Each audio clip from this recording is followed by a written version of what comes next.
ẹ̀yin ọmọ Yorùbá ni mo bá ní ọ̀rọ̀ lénìí.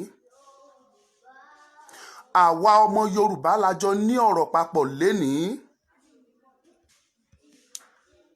Àwa ọmọ Yorùbá la fẹ́ jọ bára wa sọ̀rọ̀ lénìí. Yorùbá, we have been fooled. Oh, if we continue like this, àwọn ọmọ Yorùbá tá bá bá lọ bí eléyìí wọn ìran Yorùbá á tán. Ó mà ṣe o. Ẹ bá wa share message yìí. Yorùbá kí ló dé tá a fúnra gan-an? Yorùbá kí ló dé tá a sùn para?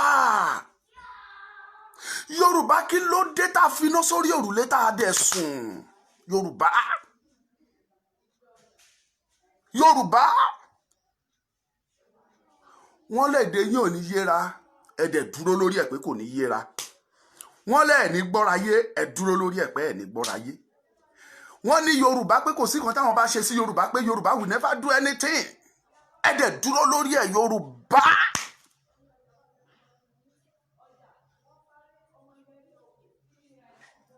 Yorùbá o. Look, ẹ jẹ́ ká sòótọ́ fún ara wa. Mi ò lè sùn tílẹ̀ fi mọ́. Mo ń sun ẹkún torí mo wo gbogbo nǹkan tó ṣẹlẹ̀. Mo rí i pé Yorùbá, we have been fooled. Àwa náà dẹ̀ jókòó à ń wòran. Ìtàn ti plan, ìtàn ti ṣètò ẹ̀ sílẹ̀. Wọ́n wá carry out iṣẹ́ wọn. Àwa náà wá ń wòran, inú wa ń dùn. Yorùbá. Yorùbá. Yorùbá. Yorùbá. Omijé ń gbọ̀n mi.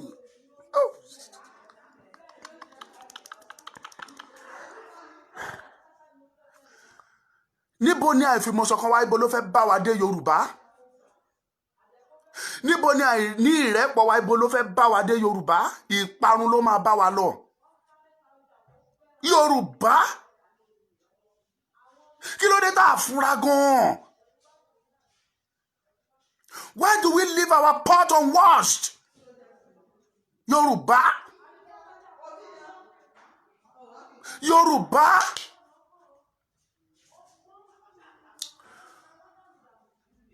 Mo fẹ́ kẹ́ note nǹkan kan pé gbogbo ohun tó ṣẹlẹ̀ fúnra ni. This is plan. Yorùbá. It has been planned. Ẹ̀yin náà ẹ finá sórí òrìlé ẹ sùn nítorí àìgbọ́ráyé yín. Báwo lẹ ṣe fẹ́ mọ̀? Ta ló fẹ́ ṣe olórí fún mi? Ẹ fi ọ̀rọ̀ ta ló fẹ́ ṣe olórí ẹ fẹ́ fi pa gbogbo ìran Yorùbá tán. Ọlọ́run á bí yín. Yorùbá. In tí wọ́n ti plan. In tí wọ́n ti plan. Wọ́n plan yẹn tán. Inú yín ń dùn. Now, mo fẹ́ mú àwọn nǹkan kan jáde.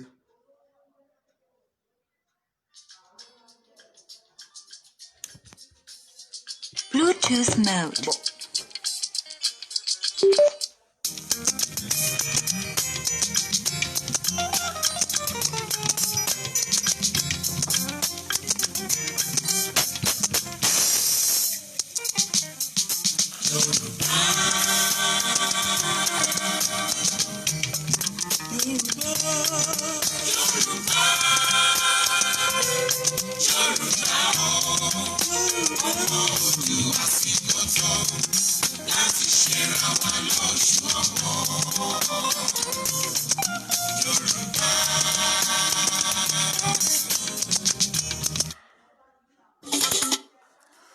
Ṣé ẹ rí kan tí mo fẹ́ ká dì mú?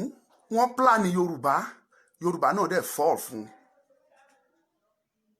Àánú ṣe mí. Mo ń bọ̀. Mo ṣe fẹ́ bẹ̀rẹ̀ ọ̀rọ̀ pẹ̀lú wa ni. Ẹ bá mi share message ẹ jẹ́ kó lọ. Ṣé ẹ rántí? Mo fẹ́ sọ, kí n tẹ̀ tó sọ̀rọ̀ tí mo fẹ́ sọ yìí. Mr. Tinubu, Aṣíwájú Tinubu. I sympathize with you. at the same time mo tún wá sọ wípé mi ò ní inú dídùn sí ìṣubú yín, ṣùgbọ́n in tó yẹ kójú yín rí gangan lójú yín rí, Mr. Tinubu. Ìdí ni wípé a sọ fún yín wípé àwọn ọmọ àbókí they have a plan against you. Come back home and support the Yorubas. You refuse. Now wọ́n ti carry out your assignment wọn. August 27, 2017 ṣé ẹ gbàgbé nǹkan tí El-Rufai sọ about you? Everything in their capacity wọ́n ní àwọn máa lò to make sure they bring you down. Gbogbo eléyìí làwa dẹ̀ rí, àwa dẹ̀ ń kéde lójoojúmọ́ pé Tinubu wọn ò lè jẹ́ kẹ́ ẹ jẹ pírẹsidẹ́ǹtì, wọn ò lè jẹ́ kẹ́ ẹ débẹ̀. They will do everything in their capacity to make sure they destroy you, because anybody tí àwọn Fúlàní ò bá ti lè control, wọn ò lè ever jẹ́ kó jẹ pírẹsidẹ́ǹtì Nàìjíríà láíláí, because they believe it's their property. Mr. Tinubu, look at it now, Aṣíwájú. See what they are planned for you. Now, wọ́n carry out gbogbo ẹ̀ pátápátá. Wọ́n wá mú Yorùbá, wọ́n dẹ̀yìn wá kọ́ra. Gbogbo nǹkan tó plan, ó wá di, wọ́n fulfill ẹ̀. Wọ́n ò dẹ̀ tí ì parí o, wọ́n ṣẹ̀ ń bọ̀ ni o. Mr. Tinubu a sọ fún yín, a pariwo pé ẹ wá fọwọ́ ti àwa ọmọ Yorùbá lẹ́yìn. Leave this Nigeria alone and let us do this. You believe yourself to be a nationalist. They have started. Ẹ̀yin ọmọ Yorùbá tẹ́ ń gbọ́ mi, I don't bloody care. Ẹni tó bá fẹ́ kú á kú, ẹni tó bá fẹ́ kú á kú. Ẹ̀yin Yorùbá tẹ́ ń gbọ́ mi, last week àwọn northerners kan kóra wọn jọ, wọ́n accuse Tinubu pé he is the one behind the protest. The same last week, àwọn Miyetti Allah wọ́n accuse Tinubu pé he is the one behind this protest. The same last week, Yerima Shetima, the president of Arewa Youth Forum, accused Tinubu that he is the one behind this. Ó wá di ìjẹta, wọ́n dà pé káwọn mi lọ shoot, wọ́n pààyàn. Ó di àná, wọ́n jáde, wọ́n bẹ̀rẹ̀ sí ní jó property. Mostly eléyìí tó belong to Tinubu. Wọ́n ń jó. Yorùbá inú wa ń dùn, àfúnra. Kò sí nínú wa tá kan wò pé let us think backward. Ká wò ká rò sẹ́yìn, ká rò wá síwájú padà sọ́tún sósì. Ká wò pé kí ló ń go on. Is it? I am not here to defend Tinubu. Mo ti sọ tiẹ̀ fún ìtọ́ yẹ kó ju Tinubu rí lórí, because tó bá yẹ kó ti padà lásìkò. Tinubu as he is today, kò lè sọ kìkì ọ̀rọ̀ kan pé I am in support of my people. Kí ọkàn gbogbo ọmọ Yorùbá gan má balẹ̀. Look at what is happening now. Àwa mọ̀ pé Yorùbá wọn ò lè jẹ́ kó o ṣe Tinubu. They will plan to destroy you. Possibly if they have the chance, they will kill you. That is what they did to MKO. Wọ́n ṣe sí MKO, wọ́n ṣe sí Awólọ́wọ̀, wọ́n ṣe sí Akíntọ́lá, àwọn ló pa wọ́n. Because anybody tí wọ́n bá ti nílé control, they will never allow that person to rule this country. Kí ló wá dé tí Yorùbá ò fura? Mo fẹ́ sọ kíní kan fún àwa ọmọ Yorùbá tẹ́ ń wò mí lọ́wọ́lọ́wọ́. Ẹ lọ ṣe research yín, àwọn wo ló ń jó lélẹ́kọ̀ọ́, àwọn ló ń ba nǹkan jẹ́. Àwọn Ìgbò. Àwọn Hausa plan yẹn, Ìgbò ń execute, Yorùbá ń wò. Upon all this, tí gbogbo yín ń gbọ́ lọ́tún tẹ́ ń gbọ́ lósì, where are you Yorùbá leaders? Ìbò lẹ́wọ̀. It's an insult of the highest order. Ipe àwọn riffraff, àwọn tọ́gì. I can assure you pé kì í ṣe àwọn peaceful protesters wọ̀nyẹn ló wọnú palace. It's highest insult and disgrace to Yorùbá race. Pé àwọn èèyàn wọnú palace wọ́n gbé ọ̀pá àṣẹ. Oh! Yorùbá.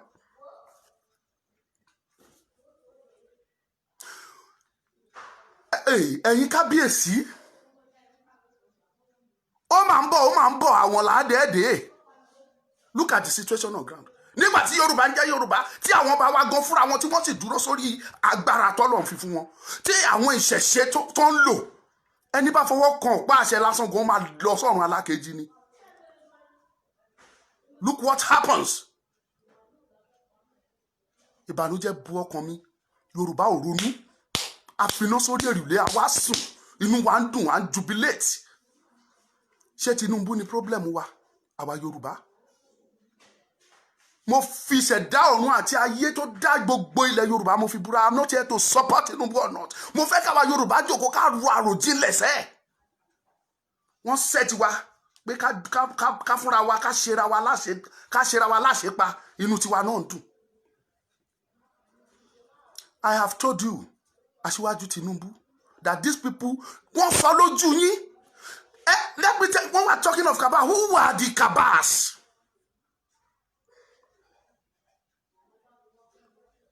À ń sọ̀rọ̀ fún yín. A ní kẹ́ ẹ wo bí nǹkan ṣe ń lọ. Ṣé tí El-Rufai kò lè ọ́dà àwọn míì kan wá ṣiṣẹ́ tó ń fẹ́ ṣe? Àwọn yẹn ò ní àṣẹ. As powerful as they are. As powerful as they are. So they cannot do and undo. They control the nook and cranny of this country. Let me tell you, àwa Yorùbá la gbọ́ráyé. Àwọn northerners, àwọn Fúlàní tẹ̀ wò yẹn wọ́n gbọ́ráyé. Buratai Fúlàní ni.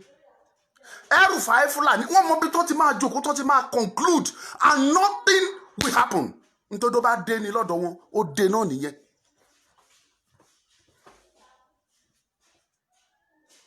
Tó bá ti jọ conclude, tó bá ti sọ odò dé nìyẹn, nothing will happen. Àwa Yorùbá la gbọ́ra wa yé. Àwa Yorùbá la gbọ́ra yé. Inú wa wá ń dùn. Wọ́n lò wá against ara wa, inú wa ń dùn. Àwa dẹ̀ ń sọ fún yín. Ìyẹn wá kéré o. Already, they have planned their work. They have planned. Àwa dẹ̀ ń sọ fún yín pé wọ́n ní plan. Gbọ́. I will never support evil.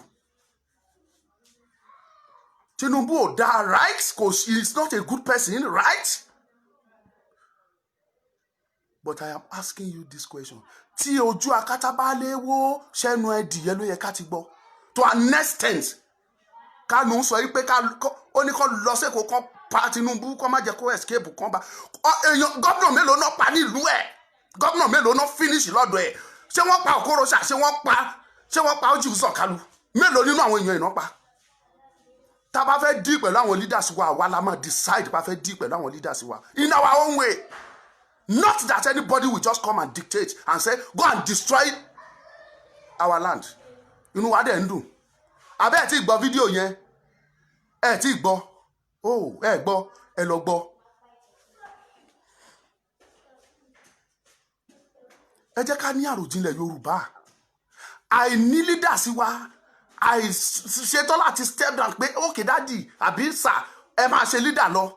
Òun ló fìyà ń jẹ wá. And if we continue like this, this is how we will be killed. I can everybody like where you come. I can everybody like where you come. Ẹ rí àwọn Fúlàní, wọ́n gbé bọn, wọ́n gbé gbogbo ẹ̀, wọ́n plan, wọ́n rí wọn. Gbà tó bá ti ẹ̀ fọ̀kadà ń kó weapons tó ń ṣe gbogbo ẹ̀, wọ́n á tún fídíò ẹ̀ to tell you pé kí lẹ fẹ́ ṣe. Ìwọ mú àdá lásán dání nígboro, wọ́n á gbé ẹ, nothing will happen. Wọ́n show wọn, àwọn Niger Delta, wọ́n show àwọn náà, wọ́n plan. Wọ́n plan. Now, àwa ń sọ̀rọ̀, táì sọ̀rọ̀. Mélòó ni Yorùbá ní nínú gbogbo nǹkan tá à ń sọ yìí? Mélòó ni Yorùbá ní? Ẹ ló lórí. Kò sí group of army. No plan. Ṣe jẹ́ ká fúnra Yorùbá. Ó mà ṣe o.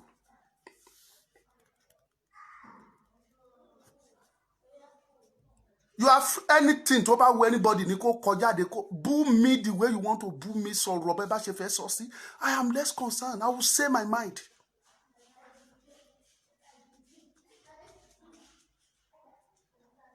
Kò ní dáa fún ẹ ìwọ tó sọ̀rọ̀. to Sino Nash or whatever tó ń porúkọ ẹ Yọ̀mí ò ní ṣeré àwọn ìṣẹ̀dálẹ̀ Yorùbá máa bá ẹ jà wọ́n máa kọjú jà sí ẹ for what you are saying.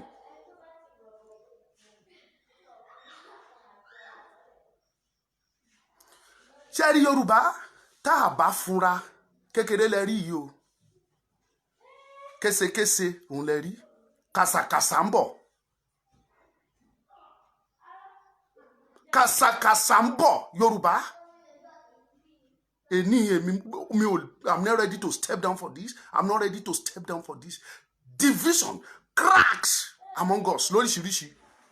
Ẹ̀yin wá expect pé kán plan kán má lè fulfill it. They will fulfill it. They will execute it. They will succeed. A ní káwa Yorùbá fúnra kọ́ á fúnra.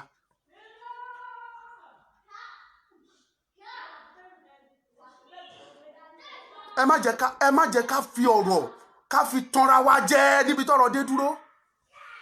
Àfúnra ni tá a bá fúnra tá a bá ro àròjinlẹ̀ dáadáa àmọ́ pé there are some forces tí wọ́n ṣàfẹ́ make anything láti make sure pé Yorùbá are down pé Yorùbá down wọ́n finish they get rid of Yorùbás. À ń sọ ó dàbí eré ẹ wò náà àwọn ọba wa look at the situation. You said you cannot talk. Ẹ̀yin gan ló yẹ kẹ́ ẹ síwájú ká tẹ̀lé yín. You cannot talk, you cannot talk, you cannot talk. Now look at the situation on ground now. Ìtìjú, ìbànújẹ́ ọkàn ló jẹ́ fún àwa tá à ń pera wa lọ́mọ Yorùbá. Because the level tán fi ń wo Yorùbá ní international level tán fi ń wò wá ó high. Ṣùgbọ́n look at the situation now. Ibo làwọn agbára yẹn wà, ibo ni gbogbo ẹ̀ wà báyìí.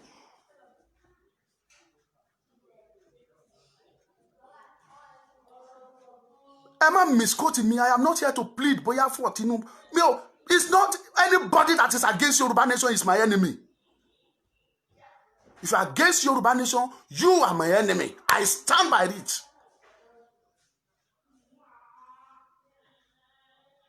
Some idiots. So boya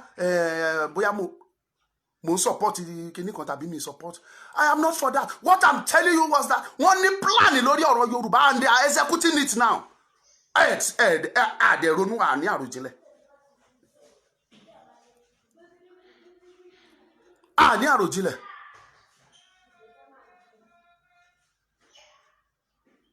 Àwa jókòó à ń wòran. Gbogbo ariwo tá a pa tó yìí, I can assure you that nothing will happen. Yoruba is not going to do anything. Nothing will happen. Olaide, you are correct. Tinubu has failed Yoruba. It is true. And that is what is happening now. It is true. Àwa sọ, ṣàṣẹ sọ ni. They mean one so categorically they will do everything in their capacity to make sure they bring you down. They will never allow you to rule. Then why do you want to kill yourself because of them? Tinubu. Òun ló délẹ̀ báyìí. Òun ló délẹ̀ báyìí o. Yorùbá, over to you o. Ẹ jẹ́ ká ṣé kò tí late o. It's never too late. Let us go and sit down and rethink. Yorùbá. Tẹ́ ẹ bá ṣe torí ara ẹ jẹ́ ká ṣe torí àwọn generation wa tó ń bọ̀ yìí o. Ẹ jẹ́ ká lọ nímọ̀ ká fi mọ̀ ṣọ̀kan ká lè gbára wa. Or else, look at the Igbo. Wọ́n ti fi mọ̀ ṣọ̀kan o. Now they are in Lagos. We are not against. We are not against wọn sí lẹ́kọ̀ọ́ kò kàn wá. Àwọn Fúlàní wọ́n fi mọ̀ ṣọ̀kan o. Wọ́n ṣe ń rura wọn wá kẹ̀tí lóríṣiríṣi. Gbogbo ẹ̀ làwọn ọba wa ń rí o. Gbogbo ẹ̀ làwọn leaders wa ń rí o. But kí ni wọ́n sọ o? Nothing. Nothing. Kí ni wọ́n sọ? Nothing. Wọn ò lè sọ anything torí pé kò kàn wọ́n. Ọ̀pọ̀lọpọ̀ wọn ló kọ́lé sí abroad. So táwa mi tá bá lè parẹ́ ká parẹ́ kò sí nǹkan tó ṣe kò sí wàhálà.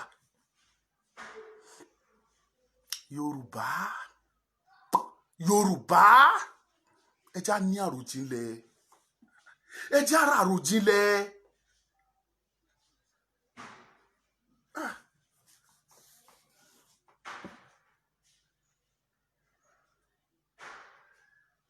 wọ́n ní tẹnu akátá bá léwó ṣé ẹnu ẹdìyẹ náà ti máa mọ̀ ni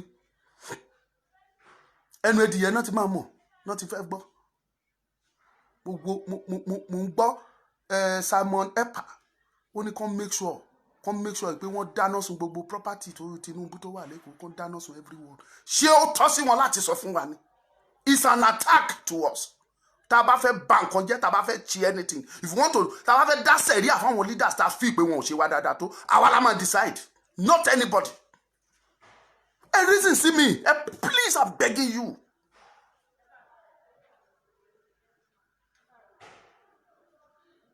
A reason see me. As a matter mo ń tún sọ anybody that is against the Yorubas ìran mi ni and I have every reason inú ò lè bí Ọlọ́run sí mi for saying this because inú Ọlọ́run ó máa ń dùn sí ẹni tó bá ń jà láti gbèjà ìran ẹ̀ inú Ọlọ́run máa dùn sí mi. My tribe, my people, my kings people, my kings mi ò lè dúró láti máa wò kẹ́nibọ́dì máa attack wa kí inú mi dùn sí. ṣùgbọ́n mò ń sọ fún gbogbo wa mo dẹ̀ fẹ́ ká understand àwa Yorùbá yìí pé àwa fúnra wa a ní ẹni plan fúnra wa gbogbo nǹkan tó ń dẹ̀ plan pátápátá táwọn ará bíi plan gbogbo ẹ̀ náà máa fulfill tá a bá ṣọ́ra. I have a lot of messages, a lot of information. A lot of informations lóríṣiríṣiríṣiríṣiríṣi ló jáde pé nǹkan báyìí ló ṣẹlẹ̀, nǹkan báyìí ló ṣẹlẹ̀. Àwa mọ̀ ṣe bí mo ti sọ nínú àwọn fídíò tí mo ṣe last nígbà tẹ́nìkan send sí mi pé the British were behind everything that is happening in Nigeria because wọn ò fẹ́ kí Yorùbá lọ. They knew pé tí Yorùbá bá lọ we will become a superpower country. Ṣé a ṣe sọ ni? Ṣé mo ṣe sọ rú ẹ̀ ni? I have the message here. Tẹ́nìyẹn send sí mi. Ṣé mo ṣe sọ ni?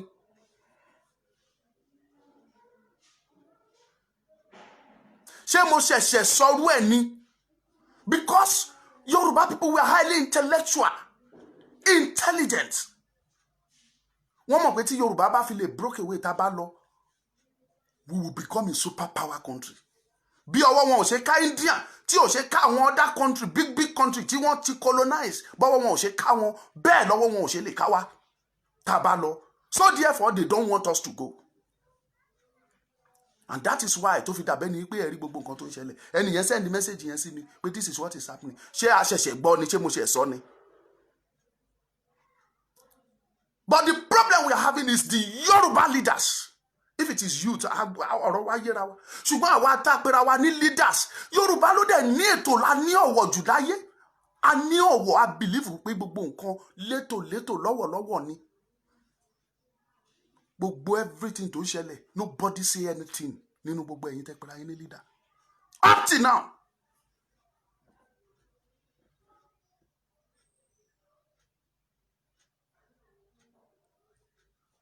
Nobody say anything. Gbogbo wọn keep quiet. Kò kúkú sọmọ wa náà àwọn tó ń pa ṣèbí kan tẹ́ ẹ̀ ń sọ nìyẹn Yorùbá.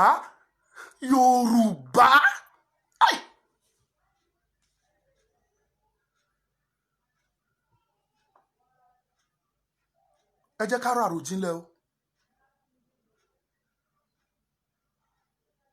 Ẹ jẹ́ ká ní àròjinlẹ̀ o. Mo ń sọ, mo ń repeat ẹ̀. Ẹ̀yin bàbá tẹ́ wà ní 70, tẹ́ wà ní 60, 70, 80 tẹ́ bá ń bẹ̀rù láti kú nítorí àwa wọ̀nyí. Then ẹ ń bẹ̀rù ẹ fẹ́ kí ìran Yorùbá kó parun nìyẹn and God will ask you. Ọlọ́run á bi yín.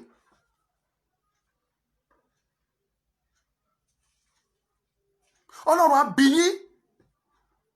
Either you gbogbo ẹ̀yin tẹ́ fẹ́ máa mock mi tẹ́ fẹ́ sọ̀rọ̀ ni I don't care o mo ti sọ fún yín. Mo dúró lórí ọ̀rọ̀ mi. Tá bá fẹ́ dá sẹ̀ríà fún Tinubu kò gba ẹnu Hausa kan tàbí Igbo láti sọ fún wa pé ká lọ dá sẹ̀ríà fún Tinubu. Kò gba ẹnu wọn. To hell with them, I repeat it. Kò gba ẹnu wọn. Kò gba ẹnu yín. We don't take command from other tribe. Yoruba is a nation. Kò gba ẹnu yín. Then ọjọ́ wo la fẹ́ ṣe dà? Ẹ ń bẹ̀rù ẹ fẹ́ kú. Ẹ ń bẹ̀rù ẹ fẹ́ kú. Ìjọ́ wo lẹ fẹ́ ṣe gbogbo wọn yẹn dà? Ọjọ́ wo la fẹ́ bọ́? Ọjọ́ wo ni Yorùbá fẹ́ sọ pé àwa tiẹ̀ ìmọ̀ wa tiẹ̀ ṣọ̀kan á lọ? A fẹ́ bọ́. You see what happens? Nnamdi Kanu, ó command. Gbogbo Igbo dẹ̀ gbọ́ within a seconds. Wọ́n dẹ̀ gbọ́ immediately and they took action. Yorùbá ńkọ́? Bẹ́ẹ̀ ni ìbá command tiẹ̀, eléyà ajáde á ní ẹ má dá lóhùn. Tọ̀hún ajídé á ní irọ́ ni. Tìbí á sọ pé nà láì. Tọ̀hún á sọ pé àbá Yorùbá jọ̀ la fẹ́ ṣe gbogbo wọn yẹn dàsẹ́. Tá a bá ń continue ẹ lọ bí eléyìí, we would all die. Wọ́n á pa wá tán. Information jáde báyìí pé wọ́n ti load, wọ́n ti wà ní gbogbo inú. Ṣé wọ́n ṣẹ̀ wà nínú igbó ni? Calling. Ṣé wọ́n ṣẹ̀ wà nínú igbó ni? Calling. Very soon they will end. Wọ́n á bẹ̀rẹ̀ sí ní wọlé. Wọ́n á bẹ̀rẹ̀ sí ní wọlé. Calling. Wọ́n á máa pa kúkúrú, wọ́n á máa pa gígùn, wọ́n á máa pa líle, wọ́n á máa pa ṣíṣe. Calling. So Calling. ọwọ́ wa ló wà o. Mi ì tí ready àti gbé ẹni kọ. Tí bá fẹ́ kán kọ̀ wọlé máa fi nọ́mbà síbẹ̀ kẹ́ pé.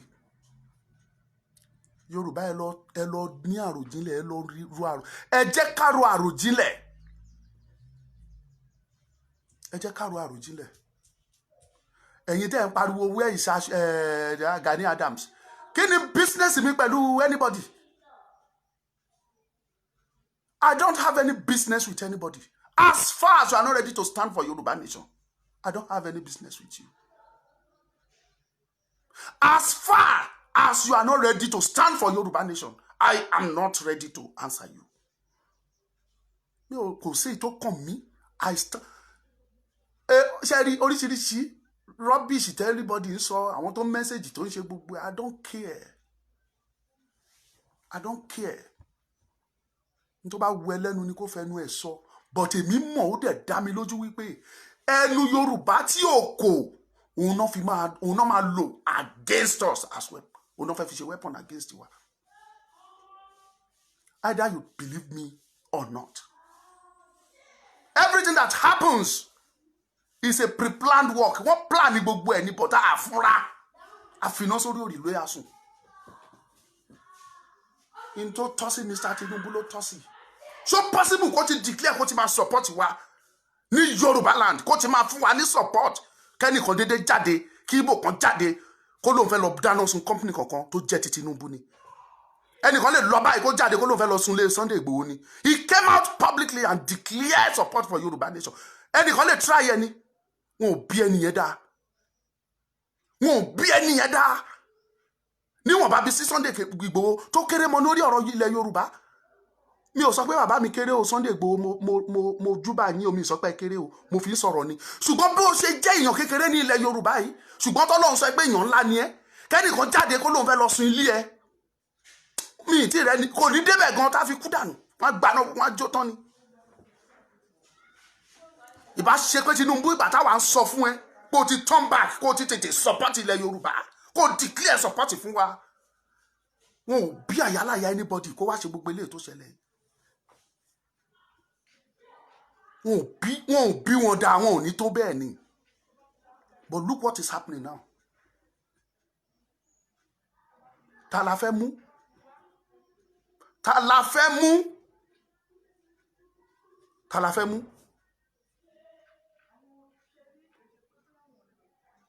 Ta la fẹ́ mú? Ẹ wo Yorùbá, it is high time ká fi mọ̀ ṣọ̀kan. Ẹ jẹ́ ká lọ. Ẹ jẹ́ step kẹ́kọ̀ọ́ sọ pé okay mo fẹ́ step down fún lágbájá. Mo tiẹ̀ fẹ́ step down fún Tàmẹ̀dù. Ìwọ yá máa bọ̀ wá lead. Jẹ́ ká tẹ̀lé ẹ. Able body person tó strong tó dára ẹ lójú. Tí gbogbo nǹkan ò bàjẹ́. Tí owó ò bàjẹ́. Tí obìnrin ò bàjẹ́. tó dẹ̀ ní high level of dignity. Ẹ ṣe jẹ́ ká wòórú ẹni bẹ́ẹ̀ ká mú ká fi ṣe leader. Yorùbá, Yorùbá, Yorùbá, ẹ ṣe kẹ́ ronú padà sẹ́yìn, kẹ́ lọ wo àwọn ọ̀rọ̀ táwọn Fúlàní ti sọdà sílẹ̀ sẹ́yìn nípa Yorùbá, kẹ́ fi gbé ọ̀rọ̀ wò, kẹ́ fi gbé ọ̀rọ̀ yìí wò. Tọ́n bá máa sọ̀rọ̀ wọn ní Yorùbá can never agree láíláí, they know what to do. Ìtàn máa sọ nìyẹn, lọ bèrè. If anything will happen to a Yoruba person, they will use Yoruba against Yoruba. Because wọ́n mọ̀ pé ẹnu wa ò kò. Ọjọ́ tá a ti ń pariwo ẹ̀dẹ̀ ní ronú lọ bẹ ẹ̀rọ. Èyí tẹ́yìn kábíyèsí wa ń dá sílẹ̀ gan lójú. Because ìjà èmi ló lórí èmi òṣó lórí lẹ jà tí ìran Yorùbá fẹ́ fi parun tán.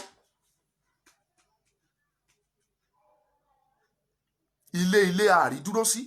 Àwọn tó wà lábroad tó wà lókè òkun lọ́hùn, ẹ lọ bí wọ́n bóyá gbogbo tó ń ṣe lọ́hùn bóyá inú wọn ń dùn níbẹ̀. They were not happy because ìlò ẹrú ni wọ́n ń lò wọ́n. Bẹ́ẹ̀ ibi tó ń dẹ̀ lọ yẹn wọn ò ní nǹkankan níbẹ̀ tó nǹkan táwa ní nílẹ̀ Yorùbá. Kí ló wá dé ẹ̀yin kábíyèsí wa tẹ́ẹ̀dẹ̀ ń wòran? I don't bloody care. I don't bloody care about what anybody will say, about what anybody will do. Tèmi ni pé Yorùbá ẹ lọ ronú kó tó di pé ó late. Ẹ lọ ronú kó tó di pé ó late. Ẹ lọ ronú kó tó late. Yorùbá is not we are not a cruel or violent people. We are not. Ṣùgbọ́n tán bá lé ewúrẹ́ kan gidi ẹ̀ mọ̀ pé ó máa yí padà ni. Ọwọ́ yín ló kù sí ẹ̀yin leaders wa. Ẹ lọ jókòó, ẹ ronú, ẹ ṣe àṣàrò. Either you agree with me or not. Màá sọ, I will leave. But kí ni kan dá mi lójú wípé kò sírú negotiation tẹ́ lè ṣe pẹ̀lú North. Kò sírú negotiation tẹ́ lè ṣe pẹ̀lú Igbo. We can never agree, we can never understand each other. Títí ayé àtúnwá. It can never happen. Mi ìmọ̀rú negotiation yẹn láíláí.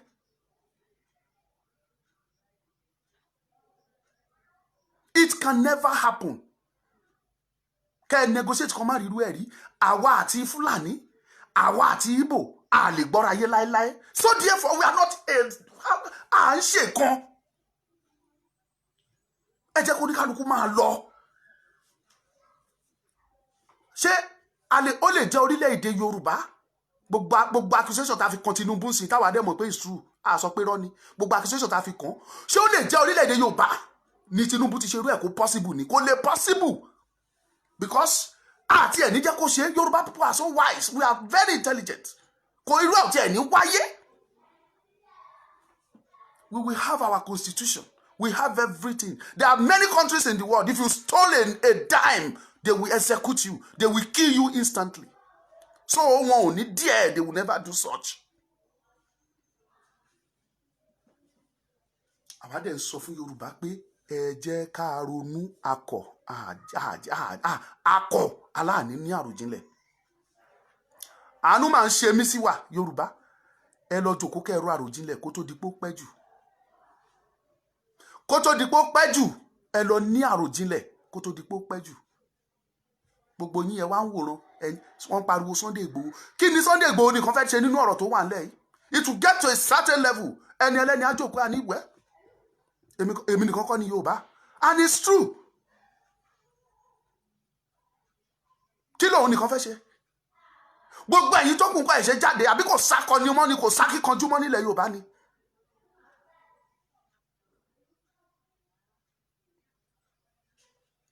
Ẹ jẹ́ ká ronú. Ẹ jẹ́ ká ronú. Ẹ jẹ́ ká ní àròjinlẹ̀ Yorùbá. Ọ̀rọ̀ yìí bà mí lọ́kàn jẹ́. Ṣé rí kì í ṣe gbogbo ọ̀rọ̀ la lè sọ lórí afẹ́fẹ́. Kì í ṣe gbogbo ẹ̀ la lè sọ.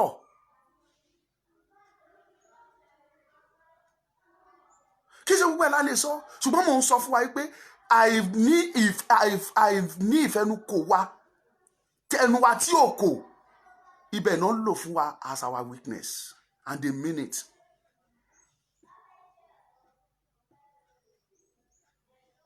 They mean it. Well, mo ti sọ tèmi. Mo ti sọ tèmi. Mo ti sọ tèmi. Ó kù sọ́wọ́ wa. Ó kù sọ́wọ́ wa Yorùbá. Ẹ jẹ́ ká ronú. Ẹ jẹ́ ká dìde. Wọ́n máa ń pa wá, wọ́n máa ń pa àwọn ọmọ wa, wọ́n máa ń pa ọ̀la ilẹ̀ Yorùbá. Tó bá pa gbogbo wa yìí tó kò máa sí nǹkan tó kù mọ́ fún Yorùbá. Wọ́n máa ń pa àwọn ènìyàn wa. Ẹ̀dẹ̀ fọwọ́ lẹ́rán ẹ̀ ń wòran. A máa ń tẹnu mọ́. Gbogbo eléyìí tó ṣẹlẹ̀ a máa ti ń sọ sẹ́yìn. Ó máa ń come to reality now. Ó máa ti ń ṣẹlẹ̀ báyìí. Ó máa ti ń ṣẹlẹ̀. Ọwọ́ wa ló kù sí o. Kó ní kálukú kó pe bàbá, kó pe ìyá, kó pe ẹ̀gbọ́n, kó pa àbúrò, kó pe everybody ẹ̀ pé ẹ jẹ́ ká lọ jókòó ká ronú wa. Ẹ jẹ́ ká lọ ro àròjinlẹ̀. Ẹ jẹ́ ká lọ ro àròjinlẹ̀. Ìyẹn dúró bẹ́ẹ̀. And mind you, gbogbo ẹ̀yin leaders wa tó kù, gbogbo ẹ̀yin political leaders. Kékeré lélẹ̀ jẹ́ ẹni tán ṣe sí Tinubu o. Tẹ́ ẹ bá dìde right now, if you don't stand for Yoruba nation, don't be surprised wípé your turn is coming. Tọ́ọ̀nù ti yín bọ̀. Òótọ́ ni mo sọ fún yín yẹn. Ẹ lọ kọ sílẹ̀. Go and write it down.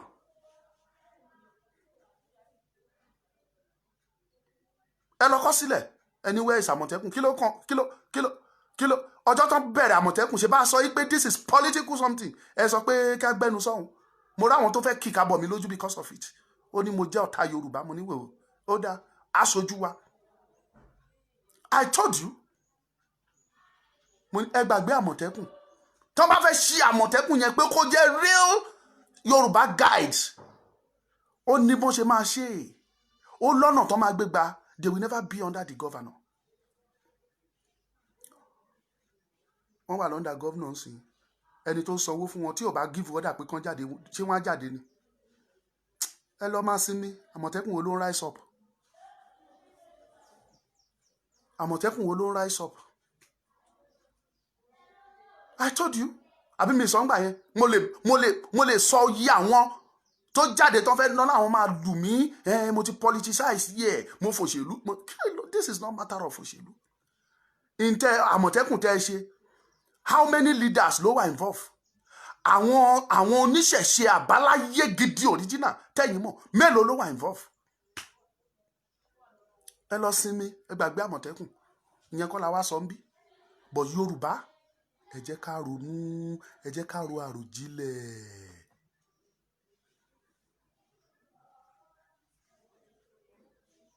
Emmanuel Amo, nobody can kill the Yoruba. The silence of our obas and leaders are the problem of Yoruba. That is what I am saying. Their silence is killing us. Dídákẹ́ gbogbo wọn tán ṣe wo. Ṣé ẹ̀rù ń bà yín ni gan yín ẹ̀yin kábíyèsí wa? Kí ló dé gan? Kí ló dé gan? Mo ń sọ̀rọ̀ yìí mò ń tún sọ. Kí ló dé tí gbogbo yín kàn keep quiet? Nobody is talking.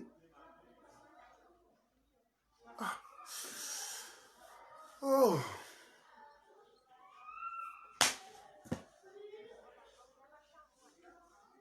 Well, mi ò plan àti fi àyè sílẹ̀ fún call, and I don't want to receive any call because I'm not in mood. I am not in mood for that.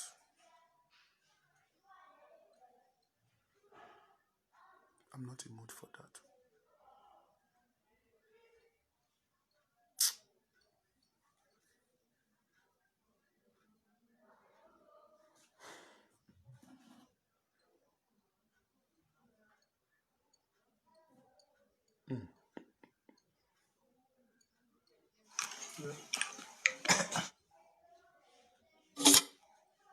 Ẹyẹlé mo mú wá o, àdàbà mo mú bọ̀ lọ́pẹ́. Ọ̀rọ̀ ọmọ Yorùbá. Ẹ má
ṣọ́wọ̀ nígbàlẹ̀ máa jẹ́ ká pọwọ́pọ̀ kálé tẹ̀m̀bẹ̀lẹ̀ fún ẹ̀jẹ̀ ká pọwọ́pọ̀ alátẹ̀wọlé o ẹ̀jẹ̀ ká pọwọ́pọ̀ alẹ́ inú níbí ni ẹ̀jẹ̀ ká pọwọ́pọ̀ alẹ́ inú níbí ni wọlé o ẹ̀jẹ̀ ká pọwọ́pọ̀ àrìnpọ̀rẹ́ jà méjò níyà ẹ̀jẹ̀ ká sọwọ́pọ̀ ìfẹ́ dákun fẹ́ràn mo dákẹ́kẹ́ dákun máa gbàdúrà fọ̀yọ́ ọ̀yọ́ mọ̀mọ́ yọ jẹjà sílẹ̀ o ìjẹjà lọ́mọ ẹ̀dá o ẹ̀fà gbà Ìlọrin mọ́ra ẹ̀jẹ̀ ká sọwọ́pọ̀ lábìmọ̀ ṣọ̀kan o ẹ̀jẹ̀ ká sọwọ́pọ̀ lábìmọ̀ ṣọ̀kan o ẹ̀jẹ̀ ká sọwọ́pọ̀. wọ́n ní kẹ́ ẹ máa níjọ́ wọ́n lè ní kẹ́ ẹ máa níjọ́ wọ́n lágbàdá ó ń bẹ̀ lẹ́yìn ẹ máa níṣó wọ́n lágbàdá ọ̀run ó ń bẹ̀ lẹ́yìn o ẹ máa níṣó lágbàdá ó ń bẹ̀ lẹ́yìn o ẹ máa níṣó gbogbo àgbà Yorùbá tó ti lé wọlé ẹ̀ka ń bẹ̀ lẹ́yìn o ẹ máa níṣó. ẹ lè pè ká gba ìpè kan tàbí méjì. I don't even know what to say again.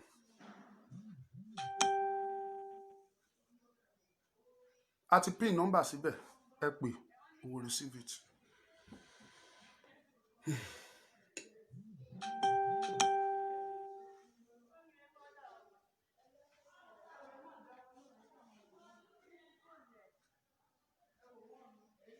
ẹ jẹ́ ká pè wọlé ẹ jẹ́ ká pè. Calling. I have a lot of messages here. Hello. ẹ káàárọ̀ ẹ gbóhùn sókè. Ẹ ẹ gbóhùn sókè. káàárọ̀ sà. Okay sà. Ṣé ń gbọ́ mi sà? à ń gbọ́ yín. Okay sà. Ẹ kú atótónu, ẹ kú kó lè dá. Ọlọ́run á ràn yín lọ́wọ́, Ọlọ́run á dúró tì yín. àmì àṣẹ. Tí àwọn èèyàn bá ronú dáadáa, á rí i pé òótọ́ ọ̀rọ̀ lẹ sọ, kì í ṣe pé ẹ fi síbì kan ju bì kan lọ. But and it's true. Ẹ jẹ́ ká pera wa sí àkíyèsí ká bára wa sọ̀rọ̀. Tinubu, ọmọ Yorùbá ni mí o. Olórí burúkú ayé àtọ̀hún ni bàbá yẹn. Màá fún yín lẹ́fídẹ́ǹsì 3. Nígbà tí Ààrẹ Ọ̀nà Kakanfò tó pè é tó bá sọ̀rọ̀ pé kó ìlọsítẹ́bí àwọn nípa ọ̀rẹ́ ńlẹ̀ ọ̀sẹ̀dẹ̀ ìyẹn kọ́ ló kàn. Kó sọ sí ọ̀rọ̀ Yorùbá nǹkan tó ń lọ, ó kọ́kọ́ bá wọn sọ̀rọ̀ lórí ẹ̀. Ẹ rí i pé ìgbà tó máa dá wọn lóhùn, jákujàku ní Tinubu sọ pé ọmọ tó bá ṣe kínní kan àgbàlagbà tó bá kọ́ nílé àgbàlagbà bá wí ta. Tí ìyẹn ló kàn, Tinubu ní ìmọ̀ ara tiẹ̀ àti tọ̀wọ́n ọmọ ẹ̀. Ìyẹn ẹ̀kọ́ lọ́dọ̀ Tinubu. Ṣé wá rí ọ̀wọ́n ọba wèrè ta ní olúkálukú wọn ti ń gba 20 million, ó ti ń gba 10 million naira nígbà election. Ọ̀wọ́n ọba yẹn náà ò lè jáde. Ẹ wò gbà tí Chief Sunday Igboho tó lọ bá wọn lọ ṣe mítìn tó pè wọ́n, ó sọ bàbá yẹn di idiot ní ààrẹ ní bá wọn sọ̀rọ̀. Ó ti yé ọ̀wọ́n ọba yẹn náà ò lè jáde. Nígbà tó wọn ọba yẹn náà ò lè jáde, ṣé ní gbogbo nǹkan tí èèyàn bá ṣe tí ojú bá ń jọ pin, ẹ jẹ́ ká máa jọ ká fi máa han ojú pé kò yé ṣe ẹ̀gbin mọ́. Ẹ̀gbin tó ń ṣẹ̀yìn kan o, ẹ̀gbin tí kò dáa ni. Ṣé ní gbogbo wọn ọba yẹn ló ti wà nínú politics? Ẹ wáyé Jonathan, nígbà tí Jonathan pín owó fún gbogbo wọn ọba ilẹ̀ Yorùbá, Tinubu lọ bá wọn lọ ṣe mítì lẹ́yìn. Ọ̀wọ́n ọba yẹn dẹ̀ gba owó Jonathan, ọ̀tẹ̀ ìka fún APC, oní APC ṣe. Kí ló kan ọba pẹ̀lú àwọn politics? Kí ló kan ọba ilẹ̀ Yorùbá bẹ̀? Nítorí pé wọn lọ fi wọn jẹ, wọn náà gbé 70 million lọ́fọ́ba, kó lè gbọ́ pa àti kó lè wádìí fún wọn. Nǹkan tó tọ́ sọ wọn ọba yẹn nìyẹn. Bẹ́ẹ̀ni ìjọ ṣe fún Akíolú yẹn kò tó. Tó bá tún láàyè wọn wá fún ara wọn, á máa mọ̀ pé nǹkan tí èèyàn bá máa ṣe, èèyàn máa ń ṣe òótọ́ ni. Ṣé bí wọn ọba wa yẹn ti dà wá, tó bá dà wá ṣe bóyá kó gùn máa ṣe lára wọn ni. Ká ló gbójú bẹ̀ láti lọ wọlé ọba tó ẹ pé gbogbo nǹkan tẹ́ bá ń kó bọ̀ tẹ́ bá ti déwájú ká ilé ọba báyìí èrò oníyá rẹ̀ parẹ́ ẹ̀rẹ́ tó tọ̀nù padà. Ṣèbí torí ìwà burúkú tó ń wù fún wa ni. Ìwà burúkú tó ń wù fún wa ni. Tinubu fún wa rẹ̀ tó ẹ kó fẹ́ ṣẹ́rí padà ti ní ṣẹ́rí padà láti jọjọ́ yìí. A ti ṣẹ́rí padà ó ṣe ṣíṣe pé gbogbo àwọn ọmọ Yorùbá abẹ́ẹ̀mú la wà. Bí àárín nǹkan tó ti lọ tó ti fi ṣáìdù fún pé kí gbogbo akamálè ní ọ̀rọ̀ wájú ẹ̀ ó wá sí Isaac tàwa òfin kọ́lé tó bá máa sọ̀rọ̀ àná ọmọ Yorùbá lòun. Nǹkan mélòó ni Tinubu fún àtiwá sílẹ̀ Yorùbá? Nǹkan mélòó láti bẹ́rẹ̀ bìtì lárẹ̀? Ẹ sà ọ̀rọ̀ tẹ́ ẹ sọ òótọ́ ọ̀rọ̀ ni o. Òótọ́ ọ̀rọ̀ ni àmọ́ tó bá tí ì rí báyìí a lè mọ̀ pé Ọlọ́run fún wa rẹ̀ ọba tí máa ń gbèjẹ̀ ẹ̀dá ni. Ọlọ́run á wà pẹ̀lú gbogbo wa. Àwa tó bá yìí kù àwa ni ká máa ronú pé ìjẹkújẹ kò dáa.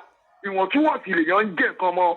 kí ọ̀dẹ padà bíbélì onínífẹ̀ẹ́ ẹni kejì ẹ gẹ́gẹ́ bí ara ẹ ó ti yẹ ànábì sàrásàrà ànábì ní àlèmíyàn kan sí èèyàn dáadáa ju pé ẹni tó yẹ pé kò tó ń fẹ́ fún ọmọ làkejì ẹ̀ ló ń fẹ́ fún rẹ̀ àbí ẹni tó yẹ pé àwọn ará ilé ẹ̀ ń sọ̀rọ̀ ẹ̀ sí dáadáa ọmọ Yorùbá ò lè sọ̀rọ̀ Tinubu sí dáadáa kò sí ẹ̀sà ó tọ̀rọ̀ lẹ́sọ̀ o àmọ́ ẹ wo gbogbo àwọn ọmọ tó pa kánú ti go in time a fẹ́ ṣe October 1 pé ká ṣe rally ẹ mọ̀ sójà tó lọ kó síta Tinubu ò ṣe sọ̀rọ̀ sí ìta ńgbà yẹn pé ó yà òun fún igbó ààrẹ tó yá ẹja aṣọmọ Yorùbá ọba mélòó la rí ńgbà yẹn láàárọ̀ àwọn ọba olè àwọn ọba oníkẹ́kẹ́ mílíọ̀n pẹ̀lú mọ́tò àwọn ọba ilẹ̀ Yorùbá olè ní gbogbo wọn olè ló pọ̀ jù nínú wọn àwíṣọ́ ọwọ́ ní Tinubu wọn ní kò kún ọ ní ìfẹ̀lẹ́ wọn ní Elégùṣì owó kò máa ń dá orúkọ mọ́ ní Saheed Elégùṣì báwo ni kò ṣe ní sọ gbà tó gbọ́n gba 15 million gba 20 million ẹ̀ka ẹ má jẹ́ ká tọ̀ra wa gbogbo wọn báyìí olè ní gbogbo wọn olè ní gbogbo wọn Ọlọ́run dẹ̀ ti ń yọ wá àbòsí yẹn Ọlọ́run ti yọ wọ́n Ọlọ́run ti yọ lára wọn tó wọn náà bá gbọ́ sí i ọ̀hún náà tètè máa jáde á máa ṣe fídíò síta gbogbo nǹkan tó ti ṣe á máa túbà lọ́wọ́ wọn Yorùbá á dẹ̀ tètè padà wálé ká lè tètè ṣe ọba lọ́kan Ọlọ́run á fún yín ṣe sà kò jù bẹ́ẹ̀ yẹn lọ sà ẹ ṣeun gan mo dúpẹ́. ẹ jẹ́ ká pè wọlé ká gba pè kan àbí méjì sí i. I have done that. Mo ti ṣí data ẹ lè pè ẹni tó bá fẹ́ pè sí WhatsApp ó lè pè wọlé. Calling. Ẹni tó bá fẹ́ pè sí WhatsApp ẹ lè pè wọlé mo ti ṣí data. Hello sir. Hello ẹ káàárọ̀ ẹ gbóhùn sókè. Ẹ káàárọ̀ o. Ẹ ṣeun gan ẹ gbóhùn sókè wa ń gbọ́ yín. Ẹ káàárọ̀ sá o. Ẹ ṣe ẹ káàárọ̀ a gbọ́ yín o ẹ gbóhùn sókè. Ó ti sà ẹ má bínú. Mo ní ẹ̀kọ́ ọ̀rọ̀ dúró. Ẹ ṣe o. Gúrúùpù Oòduà Akíní ni mo wà ara wọn kan tó lọ náà ni mo ní kí n jẹ́ kẹ́ gbọ́. Ok. Mo máa ń wo program yín dáadáa TV Island àbí from Ondo. Ẹ ṣe. Mo dẹ̀ ti pè yín gbà kan rí àtijọ́ sọ̀rọ̀ so àti ẹ̀dúpẹ́ pé gbogbo ìyẹn pàtẹ́ ń kó Olúwa túbọ̀ tún agbára yín ṣe ẹ ò tẹ̀ ní ṣe lásán. Ẹ ṣe. Nǹkan tí mo fẹ́ sọ ni pé gẹ́gẹ́ bí ẹ̀yin ti jẹ́ aṣíwájú tẹ́ ń ṣe program ẹ jẹ́ kó yé àwọn tó jẹ́ pé bíi coordinator tàbí gbogbo wọn pé nǹkan tó ń ṣẹlẹ̀ lẹ́kọ̀ọ́ àti gbogbo ilẹ̀ Yorùbá kò ń ṣe ara wa ní ká máa bá jà ẹ jẹ́ ká fèdè ká fèmọ̀ ṣọ̀kan pọ̀ Fúlàní Haúsá àwọn ló fẹ́ gbàjọba wọn dẹ̀ fẹ́ gbalẹ̀ wa wọ́n dẹ̀ ti rẹ́dì onímọ̀kàn ní kí n sọ nìyẹn mi ní láti sọ̀rọ̀ púpọ̀ ó dẹ̀ mọ̀ pé náà ń ṣe parí biribi àwọn tó bá dẹ̀ kàn náà ẹ jọ àti igbákejì bàbá Akíntóyè gbogbo wọn tó jẹ́ àwọn àgbààgbà Yorùbá kán bá àwọn ọba sọ̀rọ̀ kán fi property sí jíjó lẹ̀ Fúlàní ẹ̀gán ló yẹ ká bá ti fẹ́ fèsì wọn àwọn tó bá ní agbára láti kó bọ̀ wọlé kán kó bọ̀ wọlé ìjà yìí kò ń ṣe ìjà pé bóyá ń bára wa jà ò Fúlàní àti kí wọ́n ti rẹ́dì láti gba gbogbo ẹ̀ o gbogbo bá jẹ́ ti ń ṣe protest yìí kò dọ́dọ̀ wọn lọ́hùn wọn ò rẹ́dì láti sọ pé bóyá kínní wọn ò fẹ́ fi power yẹn lẹ̀ o ẹjọ́ mi ní sọ jù bẹ́ẹ̀ lọ Olúwa ràn yín lọ́wọ́. Àmì ẹ ṣé gan. Wẹ́ àwọn ọba wa kádé kó pẹ́ lórí gbogbo yín pátápátá kí bàtà pẹ́ lẹ́sẹ̀ adẹ̀júbà yín àṣẹ kábíyèsí fẹ́yìn ọba kò dẹ̀ tí ì pẹ́jù o ẹ̀yin kábíyèsí wa Calling. kò tí ì pẹ́jù o kò tí ì pẹ́jù o ẹ̀yin ọba aládé kò ì pẹ́jù kómi tó tẹ̀yìn wọ̀gbìn lẹ́nu kò ì pẹ́jù kò ì pẹ́jù Calling. kò ì tí ì pẹ́jù Calling. ẹ sọ̀rọ̀ sókè màmá.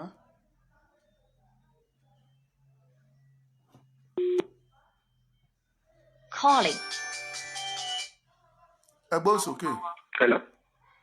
Sà. ẹ ṣé o. Ẹ káàárọ̀ ẹ kúṣẹ́ takuntakun o. Hello sà. À ń gbọ́ yín ẹ máa sọ̀rọ̀ yín. Sà nǹkan tí èmi kọ̀ ní láti sọ nígbé lórí ọ̀rọ̀ àwọn Yorùbá wa àìnífẹ̀ẹ́ ara ẹni wa ó ti òun gangan ló ń affect wa ní ilẹ̀ Yorùbá bọ̀ ẹ̀bẹ̀ tí mo máa fẹ́ kẹ́ bá bẹ gbogbo Yorùbá ni pé kọ́ má jẹ́ kó ba Èkó jẹ́ tán nítorí tá a bá máa pín Èkó yìí nìkan náà la gbójúlé Èkó nìkan la gbójúlé tó bá lè ti ba Èkó jẹ́ àwa Yorùbá ní kankan mọ́ ẹ jọ̀ọ́ ẹ bá bẹ gbogbo Yorùbá ní kọ́ má ba Tinubu jà ní kọ́ má bẹ anybody jà mọ́ kọ́ jọ kọ́ má jẹ́ wọn ba gbogbo nǹkan tá gbójúlé tán nínú Èkó jẹ́ gbogbo nǹkan tó máa padà sọ orílẹ̀-èdè Yorùbá di nǹkan gidi lọ́wájú kó má jọ ń bàjẹ́ tán ẹ jọ. ok o ẹ ṣe ọ̀rẹ́ sọ. ẹ jẹ́ ká gbà pé ọ̀kan sí ká máa ká round up ẹyọ kan tá máa gbà sí rèé o ẹ gbóhùn sókè à ń gbọ́ yín calling, ẹ jẹ́ kán sọ̀rọ̀ ó yá à ń gbọ́ yín ẹ gbóhùn sókè à ń gbọ́ yín Hello, ẹ káàárọ̀ ẹ káàárọ̀ ẹ ṣé gan ẹ kú ètò. ẹ ṣé Ṣé rí ẹ̀mọ́ ló ṣẹlẹ̀ gbogbo àwọn bàbá yẹn kò sọ́lọ̀ wo bàbá yẹn ṣe é ṣe. ẹ máa sọ̀rọ̀ yín à ń gbọ́ yín calling,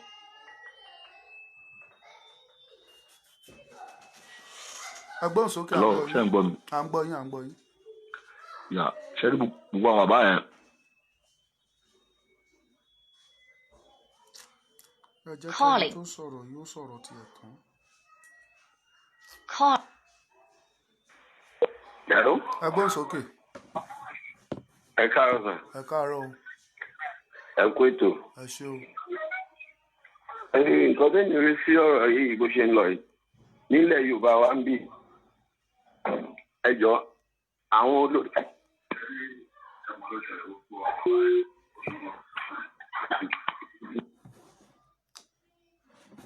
well a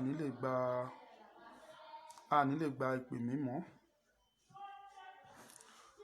calling,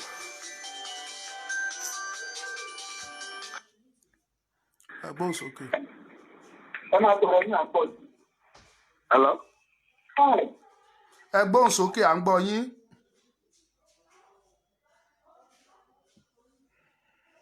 no more call now mo wá fẹ́ pàrọwà sí gbogbo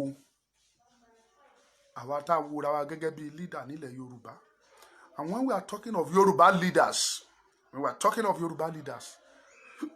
we are talking of political leaders religious leaders àwọn intellectuals traditional leaders gbogbo yín là ń rí fáà sí ẹ lọ forí korí kan tó kí ti Yorùbá tó tán gẹ́gẹ́ bí plan àwọn ọ̀tá wa that is their plan pé ẹnu wa ò lè kò ní bí àwọn Amẹ́ríkà ṣe sọ pé ISIS ti wọlé síbí ọmọ Yorùbá kan ni wọ́n gbowó fún o tó dẹ̀ ń dìnnà ìpè rọ́nà pa pé rọ́nà pa nígbà ó gbowó ńkọ́ ọjọ́ wo la fẹ́ ṣe ẹ má pè mọ́jà àgbékọ́ mọ́ ìsinú 1 hour láti lò so that 1 hour is okay.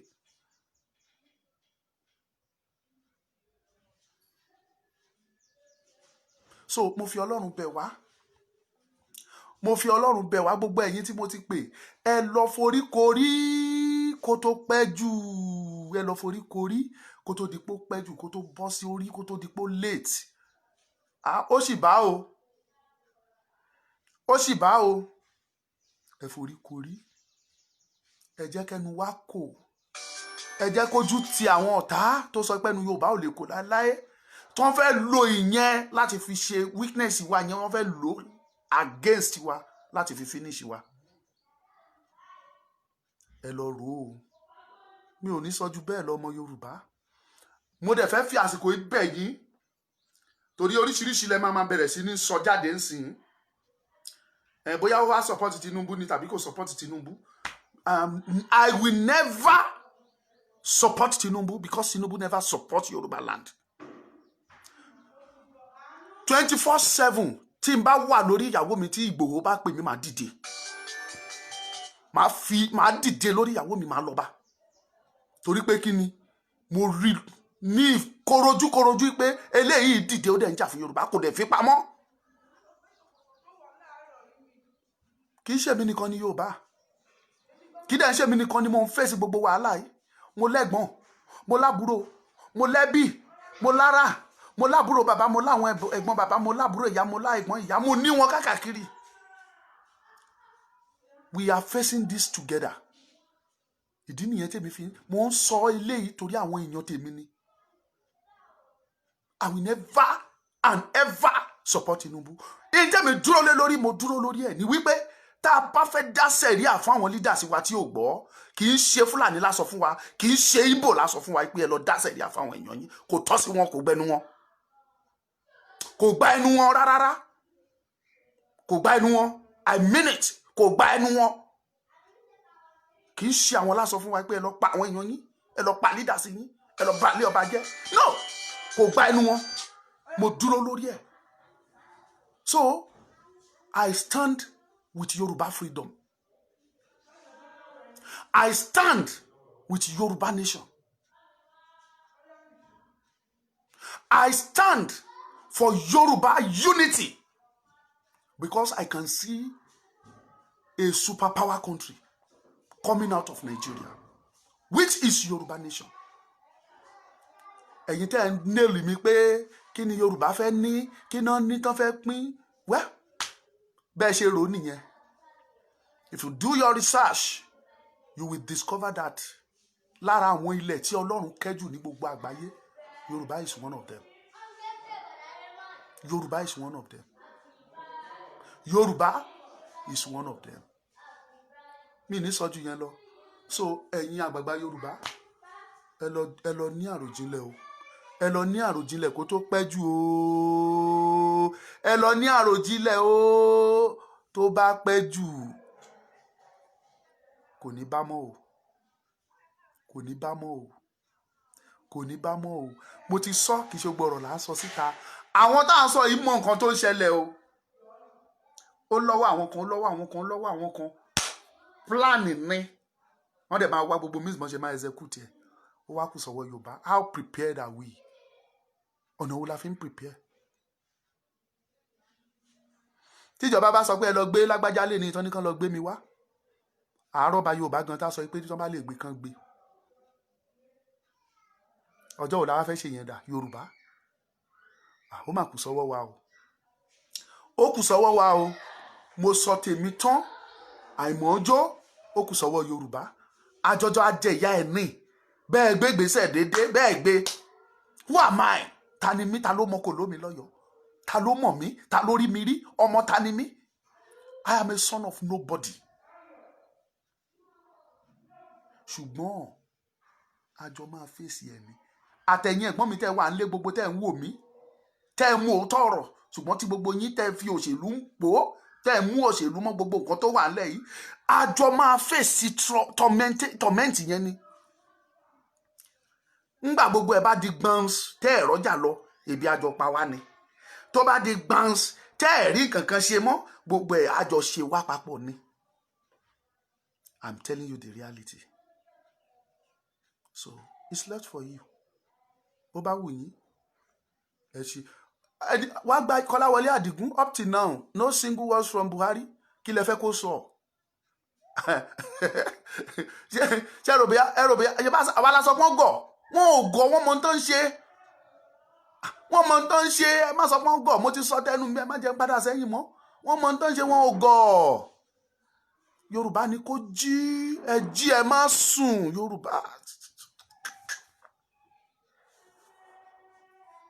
Yorùbá ẹ jí, ẹ má sùn. Ẹ má sùn. Mi ní sọ ju yẹn lọ, bye bye.